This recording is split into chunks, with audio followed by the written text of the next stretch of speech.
Y cuando son las 4:37 minutos de la tarde en Washington, saludamos a Anthony Dakin, es asesor de seguridad del fallecido presidente Hugo Chávez, quien está con nosotros en nuestros estudios. Señor Dakin, ¿me escucha? Buenas tardes, Carlos Eduardo, ¿cómo estás? Bienvenido. ¿Cómo no? Buenas tardes, Carlos Eduardo. Saludo a tu gran audiencia en Estados Unidos y un saludo a tu audiencia en Latinoamérica y el Caribe. Fíjese, como asesor de seguridad, presumo que manejó información privilegiada durante el gobierno del fallecido presidente Hugo Chávez. Ahora le digo, ¿existe o no el cartel de los soles? Efectivamente existe un cartel compuesto por oficiales superiores que son los que de alguna u otra manera autorizan el paso y la circulación del producto de las drogas que vienen desde Bolivia hasta que pasen vía al Caribe, bien sea Europa o Estados Unidos como destino final. Continuar, señor Dakin. ¿El presidente Chávez, a quien usted asesoró, lo sabía de esto? Mira, yo fui el asesor de seguridad de la Comandancia General del Ejército, como de la Dirección de Armas y Explosivos. Tuve la oportunidad de trabajar directamente también con Casa Militar en algunas asesorías en la parte de la seguridad de ellos. Prácticamente en la parte de la seguridad digital, control, la parte de CCTV. Ahí estuvo a cargo el mayor Alejandro Maya Silva en su oportunidad.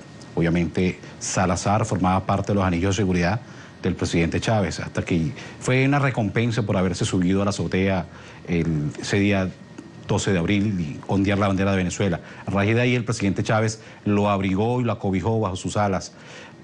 Eso le dio al capitán Salazar, de alguna u otra forma, la oportunidad de ver de cerca cada una de los hechos más comprometedores que pasaron por el país. Salazar tenía que estar presente en cada una de las reuniones, por muy confidenciales que fueran, porque era el hombre de mayor acceso al presidente y tenía a cargo la responsabilidad de él. Por eso las declaraciones de la señora madre. Salazar, de alguna u otra manera, no tenían nada en contra del presidente Chávez, era un incondicional presidente Chávez, y se siente traicionado, obviamente, tanto por Diosdado Cabello como por Nicolás Maduro.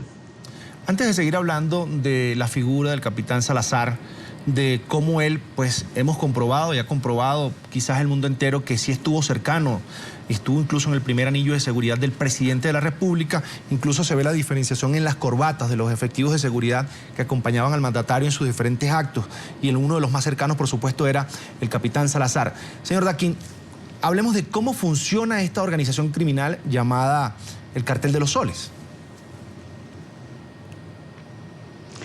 Mira, el Cartel de los Soles, hay que entender la estructura. Yo considero que ha habido una malinterpretación de cómo se le ha denominado. Se le ha llamado cartel porque hay que darle un nombre.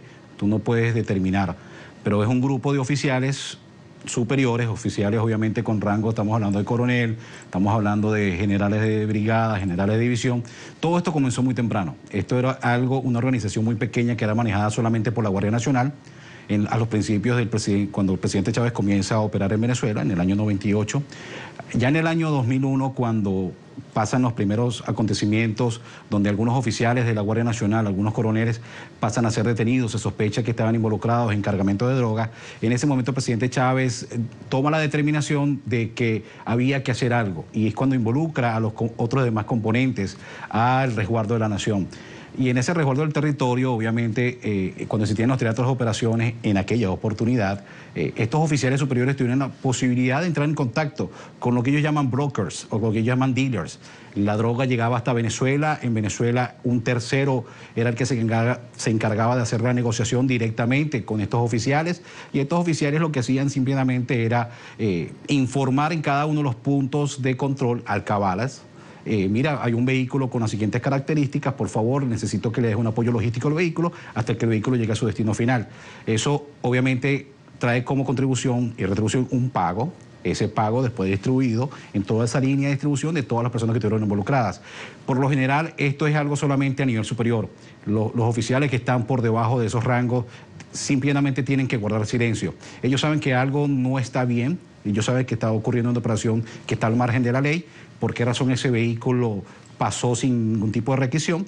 Pero quienes manejan todo esto sigue siendo a nivel de oficiales superiores. En el caso de Diosdado Cabello, eres quien designa, y él ha designado por los últimos 8 años, sin importar que el presidente de la República ha estado a la cabeza, él ha tenido su poder de designar, de influir sobre las decisiones de qué oficiales van a ocupar cada uno de estos cargos.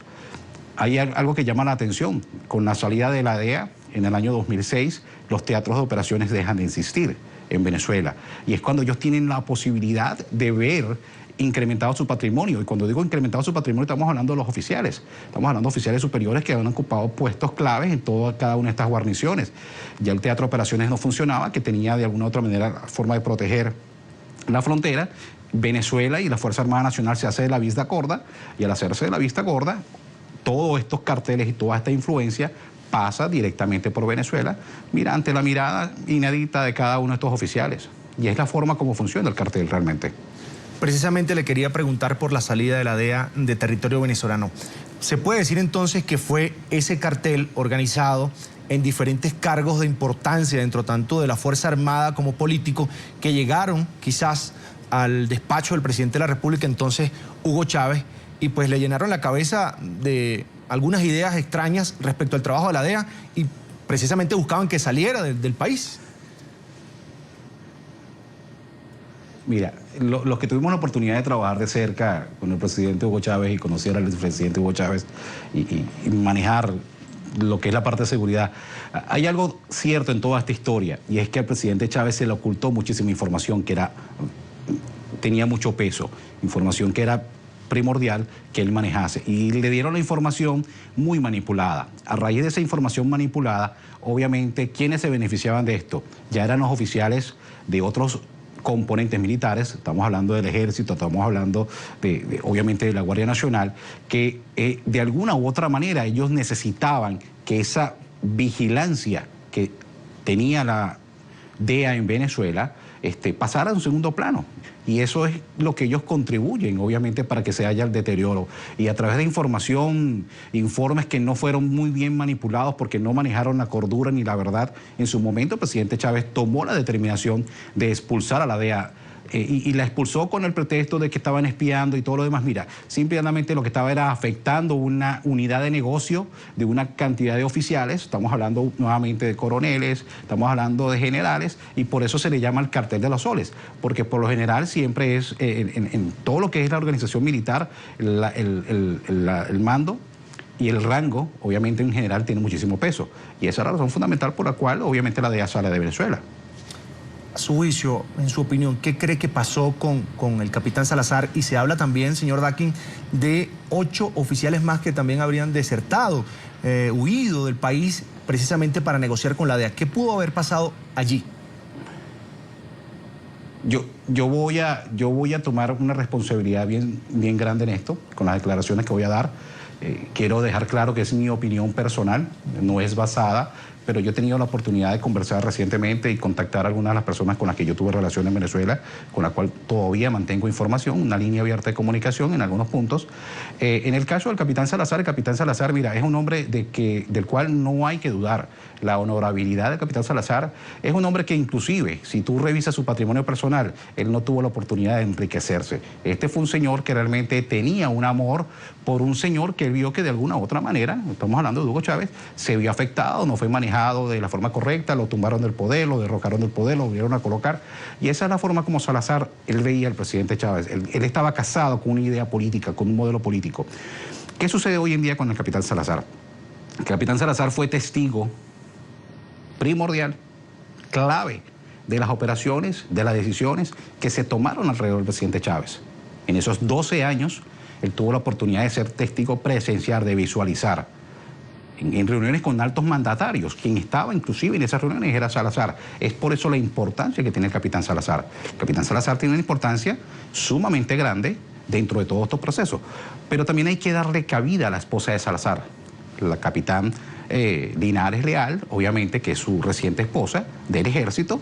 Esta capitana estuvo manejando información clave, primordial, que se manejaba tanto en el Banco de Venezuela como en el Ministerio de Finanzas, que es donde obviamente salían la mayoría de los cheques, pagos y pare de contar la cantidad de desfalcos que le han hecho a Venezuela. Entonces, si tú haces esa nomenclatura y armas ese rompecabezas de la información que maneja el capitán Salazar y obviamente la información que maneja el capitán Linares Leal, estamos hablando de que obviamente las autoridades en Estados Unidos se han hecho de realmente, mira, el tesoro más preciado que podía haber en información y pudiera delatar a alguien en Venezuela, obviamente lo tienen en sus manos hoy en día porque van a tener la posibilidad de atar muchísimos cabos. En el caso de Diosdado Cabello, los allanamientos son puntuales. Sí, Diosdado Cabello ha venido acusando a medios de comunicación, ha venido acusando inclusive a NTN24, ha venido acusando a La Patilla, ha venido acusando inclusive al diario ABC de que han orquestado una campaña en contra de él. Pero mucha gente olvida, el problema que tenemos los seres humanos es que tenemos mala memoria. Pero fue realmente el diario del ABC quien dio la primicia cuando Hugo Chávez tenía cáncer. Y lo primero que hicieron fue descalificarlo. Se le descalificó al diario ABC y se dijo que eso era falso, que eran cosas infundadas. Mira, a la final, el propio presidente Hugo Chávez dio... ¿Y qué pasa con esas amenazas de que iban a demandar al diario ABC en su momento por haber dicho que el presidente tenía una enfermedad incurable, que esa era una campaña orquestada? Lo mismo está sucediendo en esta oportunidad. Yo calculo que en un periodo menos de 24 meses, y quizás en 12 meses, podamos ver el desenlace final de esto. Y el desenlace final es, mira, en estos momentos, la guerra interna en Venezuela, dentro de la propia organización del PSV, la estamos visualizando porque están encontradas. Ese matrimonio ficticio que existe entre Diosdado Cabello y Nicolás Maduro, eso es mentira. Ellos se odian a muerte. Se odian a muerte no desde ahora, se odian a muerte desde hace muchísimos años atrás. El problema es la memoria. En las computadoras de Raúl Reyes, inclusive en aquellos documentos trayendo la historia, te puedes ver cómo están enfrentados, inclusive se lo reportan a las propias FARC, le reportan inclusive esos enfrentamientos entre Freddy Bernal, Cabello, Cilia Flores contra el ala militar. Y ese enfrentamiento lo estamos viendo ahorita. Mira, ambos grupos, tanto Maduro como Cilia, como Bernal, como Cabello y todos estos militares, decían que no hay chavismo sin Chávez. ¿Cómo puede que eso es mentira? Que al contrario, fíjate que hoy en día defienden un modelo del cual están totalmente distanciados. Entonces lo que estamos viendo es realmente el fin de una dictadura que afortunadamente para todos los venezolanos va a tener un desenlace que es el que estamos esperando, pues que se haga justicia, que regrese la democracia al país y que se acabe que Venezuela siga siendo ese territorio de impunidad donde todos los carteles y trafican la droga. Mira, como sea, la situación es sumamente seria. Señor Daquín, y lo estamos evidenciando ahorita. ¿Cómo tú te preguntas y me... Si yo le nombro al general Néstor Reverol, ¿qué me diría usted de este personaje? Figura vinculada también al chavismo. Se ha dicho en Venezuela que está vinculado también al cartel de los soles. ¿Esto es cierto? Es que, vuelvo y le digo, estos oficiales están totalmente relacionados con cerrar la vista porque reciben de alguna u otra forma una compensación económica por permitir que pasen toda esta cantidad de droga que pasa por Venezuela, que se esconde en Venezuela, que se esconden en la cantidad de pistas que existen clandestinas en Venezuela. Yo te hago la pregunta más fácil. Vamos a ver qué ha pasado en el último año. En el último año Venezuela ha tratado de vender una campaña que han venido derribando una cantidad de aviones, que hemos derribado una aeronave que pasó por el espacio aéreo. Ok, pregunta, cuando usted derriba esa aeronave, ¿dónde está la droga que estaba en esa aeronave? Casualmente la nave la obligan a aterrizar, desaparecen a los pilotos, porque los pilotos no aparecen nunca, desaparecen el contenido de las aeronaves y casualmente destruyen la aeronave. Pero cuando destruyen la aeronave no queda ninguna evidencia ni rastro de cuál era el contenido de las naves. Acabamos de ver hace una semana, menos de una semana, que acaban de derribar una aeronave en aguas de Aruba. O sea, significa que nuestra Fuerza Aérea fue a territorio extranjero a derribar un avión porque es de la competencia. O sea, esto es serio. Es serio lo que estamos viviendo en Venezuela. Pregunto ahora, señor Daquín, como ocurrió en Colombia, o la experiencia de Colombia, decía que los grandes carteles de la droga pues tenían vinculación política, tenían vinculación con ciertas figuras estratégicas de la política en cargos de relevancia en el sector público. En Venezuela, por ejemplo, el dominio de jueces, quizás de la Fiscalía del Ministerio Público, ¿existe esa conexión? ¿Se puede hablar de un narcoestado en Venezuela? Favores que son órdenes que dan. Mira, yo tuve la oportunidad de ver a la senadora, cuando era la senadora en su momento, hoy en día ex senadora Córdoba, la vi reunían en despacho, en Interior de Justicia, pidiendo favores. Y esos favores simplemente tú levantas un teléfono, llamas a un juez, llamas a un fiscal y simplemente todo termina en un desenlace que no es el que se persigue. Termina en un desenlace que va en contra de lo que es la base totalmente jurídica de cómo debería ser. Y la palabra correcta es, mira, la ilegalidad, la corrupción, la influencia. Y la influencia porque viene obviamente de los carteles que han penetrado totalmente toda la estructura organizacional en Venezuela.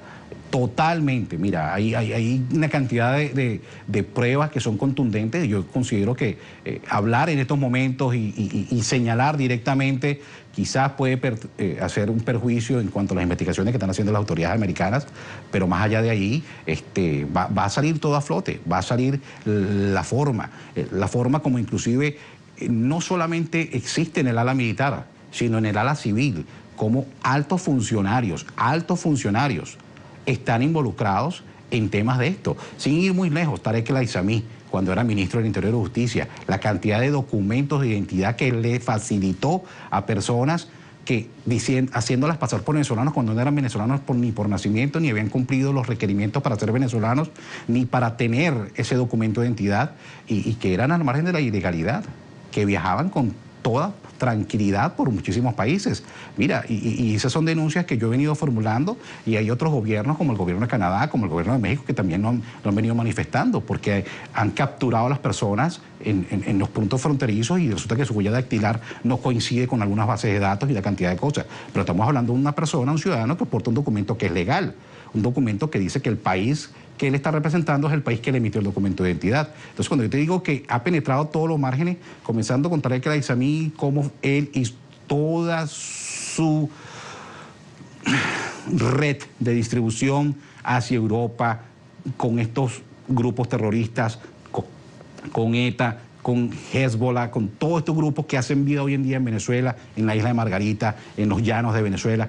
Entonces, obviamente, la droga es la forma más rápida para ellos de comercializar y de obtener un beneficio económico propio. Por esa razón es que yo hago estos señalamientos muy serios. Obviamente la estructura de todo lo que es el aparato ejecutivo de Venezuela, estamos hablando de los poderes, están totalmente penetrados a nivel de tribunales, a nivel de direcciones, a nivel de ministerios y a nivel de la Fuerza Armada Nacional. Una última pregunta, señor Daqui. ¿La familia Chávez se benefició de este cartel, de las actividades ilícitas? Mira, yo sé por dónde viene la pregunta. La pregunta viene por Huguito. Mira, el caso de Huguito es un caso serio, porque Huguito realmente es una persona que es adicta a las drogas. Es una persona que inclusive en estos momentos está bajo tratamiento porque el muchacho ha tenido. Pero tú no puedes señalar a un muchacho que obviamente porque su papá en algún momento tuvo quizás todo el poder y tuvo todos los medios, de que sea el muchacho para comercializar grandes alijos, toneladas de droga. Que en algún momento que él se alió con alguien para comercializar pequeñas porciones en una valija diplomática porque nunca lo iban a revisar, 40, 50, 60 kilos. Es posible que sí lo haya hecho. Es algo, mira, bien particular. La familia Chávez es una familia que cuando llegó al poder no tenía absolutamente ni dónde sentarse, porque era una familia sumamente humilde, una familia sin recursos, y hoy por hoy es una familia que es imposible. Yo siempre he dicho, por ahí acusan que a Diosdado Cabello se le compara con la sábila, que es una mata, que cada vez le descubres una nueva propiedad. En el caso de la familia de Chávez es lo mismo. Cada vez tú le descubres una nueva propiedad, tanto a las hijas, incluyendo a la más pequeña, como hasta la mayor. Entonces, obviamente, la familia de Chávez tiene mucho que rendir en Venezuela, muchísimo que rendir, y lo van a hacer. En su momento determinado, ellos van a tener que también darle la cara a la justicia. Una más, me queda poco tiempo, señor Daqui. Dentro de la Fuerza Armada, usted me dice que hay muchos efectivos... Como no bien pueda, por favor. ¿Ah? Dentro de la Fuerza Armada, ¿qué queda? ¿Algún vestigio de una Fuerza Armada institucional que se oponga a este tipo de, digamos, sí grupos? Sí lo hay, como no, claro. O sea, es posible que haya una reacción en algún momento. Sí lo hay, Carlos Eduardo. Si reflexionó Leanzi, que estaba cerca del presidente Chávez, y pues usted dice que pudo haber visto cosas que no le parecieron porque él sentía ese apego a la ideología del presidente Chávez. Quiero retomar el tema de Leanzi. Han habido acusaciones de que han habido 8 oficiales que también desertaron con él. Mira, la información que yo manejo es diferente. Hay 14 oficiales detenidos en estos momentos en las instalaciones del Fuerte Tiuna, exactamente en la Policía Militar, que están siendo sometidos a estrictos interrogatorios, donde inclusive, obviamente, este tipo de interrogatorio te garantizo que han venido hasta usando la fuerza para obligarlos a confesar. A lo mejor cosas que bajo ese tipo de maltrato, bajo ese tipo de extorsión, bajo ese tipo de terror al que tú eres sometido, cuando eres de esa manera interrogado con violencia, van a terminar aceptando cosas que a lo mejor no son. Pero son oficiales que de alguna u otra manera estaban ligados a Leanzi, tenían alguna relación. Estos 8 oficiales, mira, no existe ninguna certeza de que estén en Estados Unidos ni que hayan salido, sino que hayan querido manifestarse y obviamente fueron interceptados en su momento debido en Venezuela y están actualmente a la orden, estos 14 oficiales en el Fuerte Tiuna. Pero más allá de ahí, la pregunta es sencilla. Sí, existen en los componentes en Venezuela, todavía existen soldados y militares que realmente no están de acuerdo, sí. Y están descontentos, sí. Y la razón fundamental es porque solamente están comiendo los que están arriba. Solamente se están beneficiando los oficiales superiores en la línea de mando. Y todos ellos han tenido que guardar silencio y respeto precisamente por esa línea de mando. Entonces sí existe y en algún momento determinado yo estoy convencido de que esos oficiales van a dar la cara y van a sacar el país adelante. Porque así como Chávez lo hizo en el año 92, siendo ellos tenientes, capitanes, te garantizo que en estos momentos hay infinidad, cientos y cientos de oficiales en los 4 componentes, en los rangos de tenientes y capitanes y mayores que quieren un país diferente. Y están cansados de esto. Y por eso te puedo decir que sí los hay. Bien, en pantalla Anthony Dakin, ex asesor de seguridad del gobierno venezolano. Quiero agradecer que haya atendido la llamada de la tarde fin de semana de NTN 24. Gracias a ti, Carlos Eduardo, y un saludo nuevamente a tu audiencia en el Caribe, América Latina y Estados Unidos. Gracias, siempre bienvenido.